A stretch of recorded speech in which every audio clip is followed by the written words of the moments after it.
Is auto-translate not working correctly on the Reddit app if posts or comments aren't translating automatically? The translation option isn't appearing or Reddit keeps using the wrong translation language. It can make you or it can make browsing multilingual content difficult. So in this video I will show you how to fix auto-translate on Reddit app.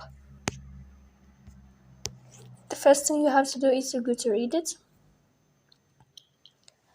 Then here in this page you will move to profile, three dots here.